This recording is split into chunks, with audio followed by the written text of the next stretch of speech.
All right, let's get a guy who does not have a noodle arm. That's for sure. We've already heard from Dash. This is his top guy here, and that's Shedeur Sanders.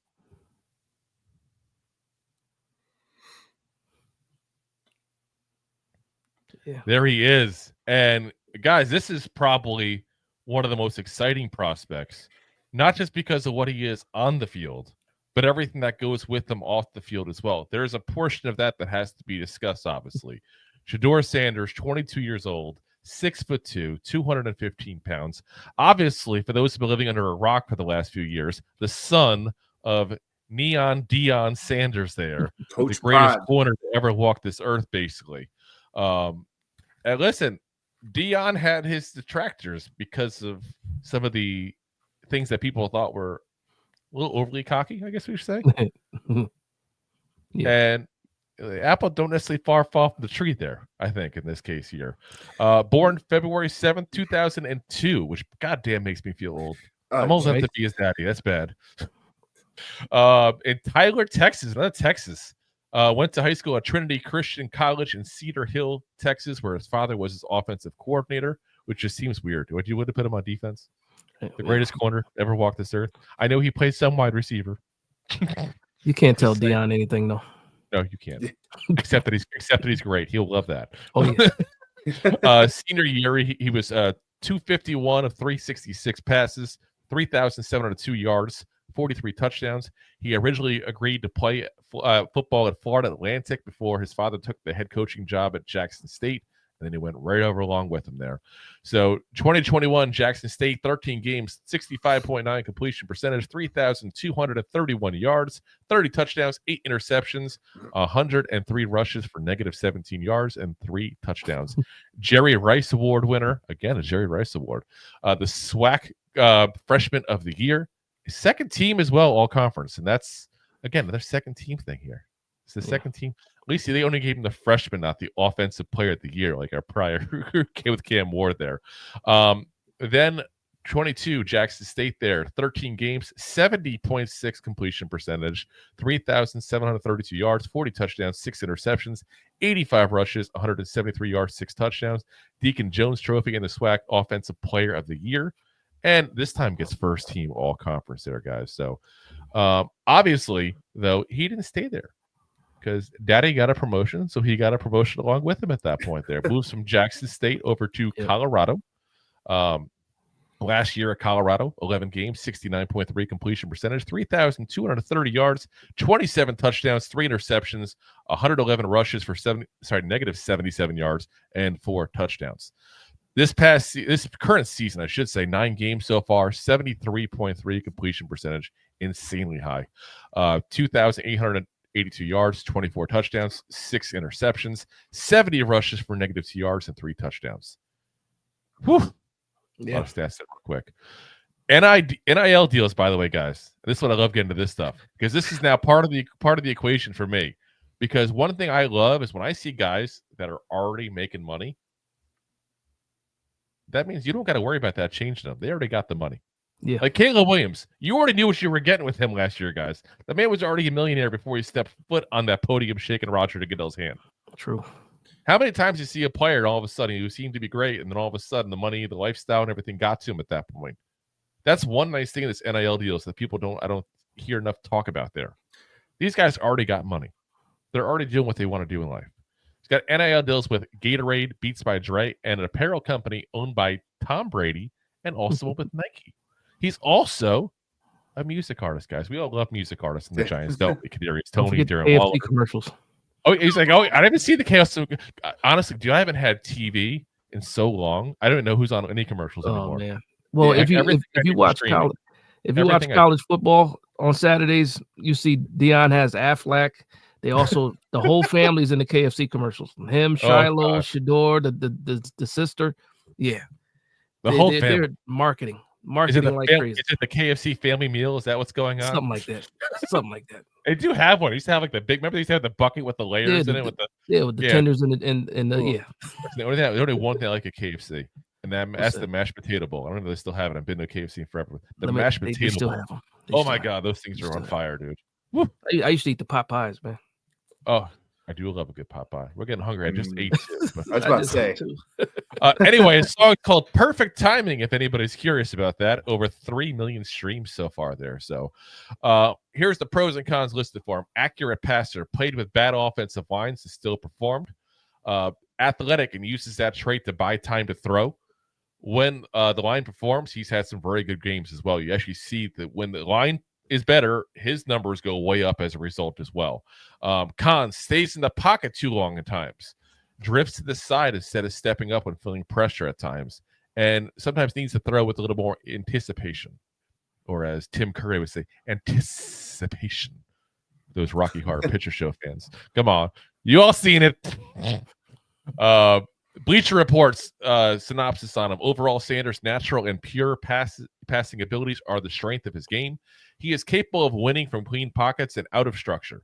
Sanders will pick defenses apart with his quick release and accuracy, especially if he's kept clean. He is a high floor prospect with a good enough ceiling to buy into.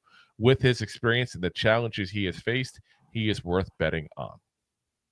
Now, I'll agree with him there. He is definitely worth betting on, guys. You don't have to watch this tape for very long to realize this is a very talented player. The only thing I really question watching the tape, and this is something that you always have when there's a good wide receiver and a good quarterback in the same team, is a lot of the time when you see a lot of highlights on them, they're to Travis Henry.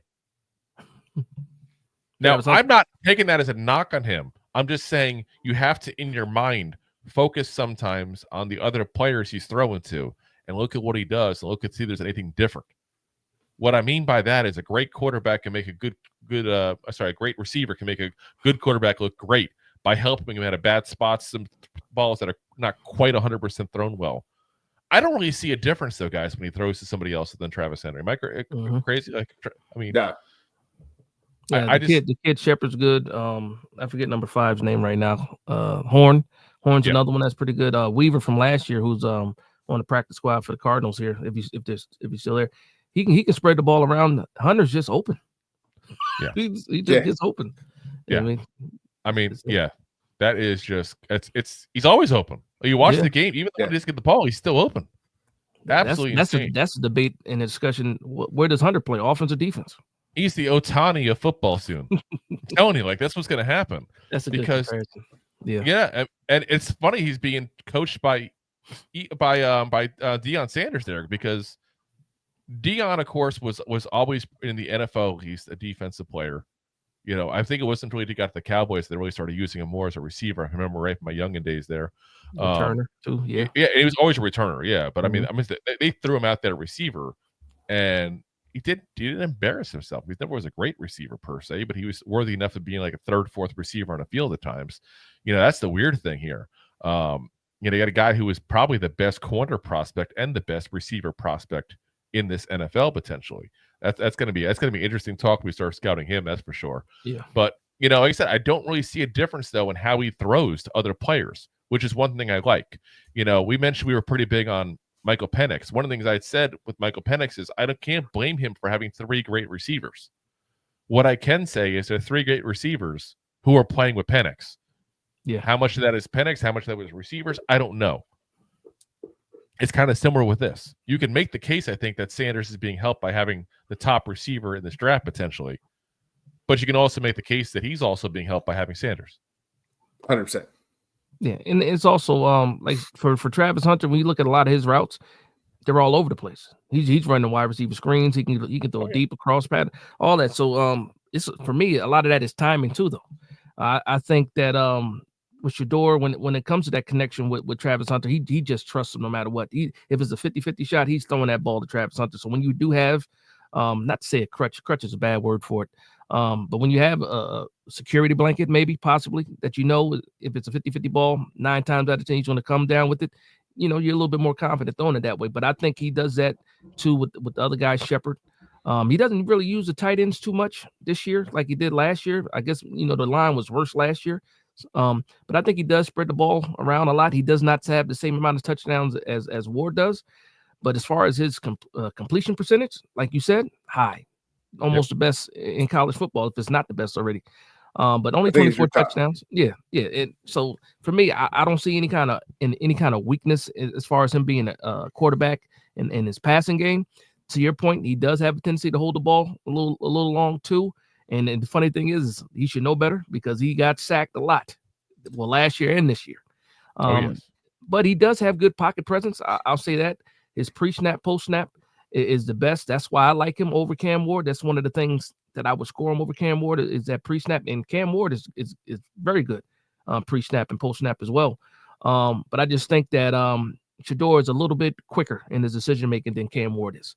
But that's my easy number one for him. I like the cockiness. I like how confident he is. You're Deion's son. And guess what? You have to actually be good if you're going to be Deion's son, because that's a shadow. That's a wide shadow. The big shadow. Right? So, but that's how I feel about him, man. Yeah. I mean, what else can I say? What else can I say that you guys haven't knocked out of the park with this guy? Like, sorry. Yeah. Strong, fast, moves the ball around. Yes, he holds behind the line too much. His size is a thing. I mentioned that before. But he kind of looks like a better Kyler Murray coming out of college. And you know what, too?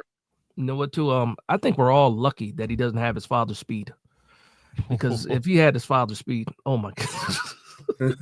And maybe that makes him a better quarterback, too, that he doesn't have his father's speed, because maybe he would take off a little bit faster. I was about to say. Probably. Yeah, but I like the prospect, man. But he's agile. He doesn't have the speed, but he's got the agility of his father, which is the key part. Like they said, the complaint they gave about him not stepping up. Well, I get that, but if he's also getting out, going lateral, and getting out of the pressure, that's all I care about is you get out of the pressure. It's kind of one of those things. I don't care how you do it, just get it done. You know what I mean? Like I said, the only thing that really scares me with him really is I don't want to say necessarily attitude problems. I'm trying to have a better verbiage for it, because I listen to guys. I always say with players, I don't know these guys personally. He's cocky, man. I don't want to be honest with that. He's super cocky. I feel like the interview process for if I was Shane, or if I was a GM that had the pick, first two picks, and was looking at him as a potential quarterback for this franchise, the interview process for me is more important with him than is pretty much anybody else. Because when you get to see somebody when they're competing, listen, we've all played poker with even people. It's going to go to football world. Let's play poker with buddies. And there's a guy who's winning and all of a sudden becomes the biggest damn jerk ever, and you want to smack him across the face. Like, I feel like that's what Shedeur Sanders is. And some of those guys are really nice guys. They just get caught up in competition. And some of them, you just want to slap them across the face 24/7. Now, you got to know which one you got in Sanders.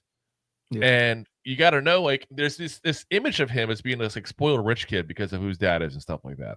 I don't think that's fair to put on him whatsoever. I really don't. I think that's over the top. And I've seen some guys basically call him that. And I get it. He's the son of a great football player. He's followed his father everywhere he's been coaching wise. And, they're kind of tied at the hip to that degree. There's even, I heard someone put a rumor out there, and it was the dumbest rumor ever because it'll never happen because of the contract extension Dak just resigned. But somebody was trying to throw a rumor out there of Jerry Jones firing McCarthy and hiring Sanders and somehow drafting, his son there. It takes a lot for that to happen. Yeah, but I'm just it's not happening. But they're kind of entangled together, and I think a lot of people didn't like Deion, and therefore don't like Shedeur as a result as well. They're two different people, guys. Exactly. We got to recognize that. They're two different people. I don't think any of us are exactly the same person as our father is. There's differences. No. Now, you'll get fathers and sons that are so alike they just butt heads nonstop. That happens in life. You see that kind of stuff all the time in families. But it's still different people. And they dealt with some adversity too. I don't know if you guys remember. Deion used to have the reality show. And he had the public breakup with Shedeur and Shiloh's mom and all that. And at part in time, they didn't like their father. For a while, they didn't like their father. And he had to rebuild that whole relationship with his sons and his daughter over the mom and that horrible breakup. But he's not one of those spoiled rich kids. And it's funny too because they always joke about how cheap Deion is, whether it's buying dinners and stuff like that. So they definitely have one thing about Deion is he loves his kids. He treats them when they're on the field, he treats them like they're players. Yep. As players should. First. Hey. Yeah, exactly. So I think when you have somebody like that over your shoulder, it makes you want to push a little bit harder too. But it's like a level of jealousy. It's almost like that team that wins. Like right now, everybody hates the Chiefs because they won Super Bowls. I feel like everybody hates Sanders because they look at the life he's had, and people get jealous. Listen, I get it. There's people that I wish I was born to the son of I was the son of an NFL Hall of Famer. I wish I had the talent to be a top flight quarterback in college football. Like, there's a lot of wishes in this kind of stuff that a lot of people wish they had that kind of lifestyle. And because of that, people are very quick to judge, because it's almost like, oh, I wouldn't be that way if I had that kind of life. Oh, I wouldn't have done this. No, because let's take it away. Walk in the man's shoes. You have no clue what he goes through on a daily basis. Yeah, because let's take it away. Like, no matter what, you're talking about a top 5 prospect coming out of this draft. You're talking about last year, top 10, top 15. Mm-hmm. You don't get there because your dad was a great football player. You get there because you put the work in and you put you put the time in. You're not lucky to be a top 5 talked quarterback in the draft. No, you're a hard worker. So to say that he's a spoiled kid and got there because his dad was Deion, go kick rocks. Like I said, I think a lot of that honestly is hatred of Deion. There's a lot of people that are older fans that remember him playing. Like I said, I was around for those days to watch him with the Cowboys, and not as much with the Falcons. That was a little before my time, that part there. But especially with the Cowboys, and even later on with the Ravens when he came out of retirement and stuff. Like, a little bit with the Niners time at that point there. But he was a cocky guy on a team that a lot of people hated, including myself. Obviously, we all hated the Cowboys here on this group. Oh, absolutely. So it's like, there's a lot of hate. There's a lot of people that don't like Deion. Point blank. Let's be very frank about that. Deion is not a very liked person in some circles of NFL fans because he played on great teams. Yeah, and the point that I would also like to make about him not being where he is because he's his father's son is, look at Shiloh. Shiloh is on defense, plays in the secondary. Where's the number 21? But hasn't gotten nearly as much buzz as Shedeur has, and he might even be like a UDFA. He might not be draftable, but yes, and he's on the same team, playing at the same time, and not getting nearly as much popularity. And you know what? One of the guys we're going to talk about here in a little bit is the son of a current NFL quarterbacks coach and a former NFL quarterback, and yet you don't hear it with him whatsoever. It's talked about more like this is the coach's son, as if it's some prestigious thing. Yeah. Listen, guys, hypocritical, right? Am I crazy? Like, there's tell that Michael Jordan's son. What's the difference? Where's Michael Jordan's son? He wasn't that good. He's a baby with Scotty's ex. Yeah, and he's partaking in some stuff. I wonder when his son first started dating her, if the first time they went to the movies, they went to see Euro Trip and has Scotty Doesn't Know as a song in the background while they're making out. Oh man, that's horrible. It's horrible. But yeah, like I said, I think the interview process for me tells me everything in Shedeur. If I'm one of those guys, like I said, I want to see his answers. I want to see the real him. I want to see not the competitive, but find out who he really is as a person. And you're not going to find that until you really get down to have an actual sit down. And it won't even be at the combine, guys. It's going to be the visit. It's going to be the visit when you really get to find, because you're going to spend a lot of time on the combine. You get an hour or two or something. No, when you're at the visit, you're let's go to dinner the night before. Let's go to the building. Let's throw things at you. Like, we got a little bit of a taste of that with Hard Knocks there to a more degree than we usually do. And then there's also a YouTube channel, Deion Sanders' oldest son, Deion Jr. He has a YouTube channel, Well Off Media. He documents everything at Colorado, even all the way back to Jackson State. So if you watch a couple of those videos, it shows you just some behind the scenes when they're at practice and stuff like that. So you get a little bit of background, but again, it's still a camera in his face. Yeah.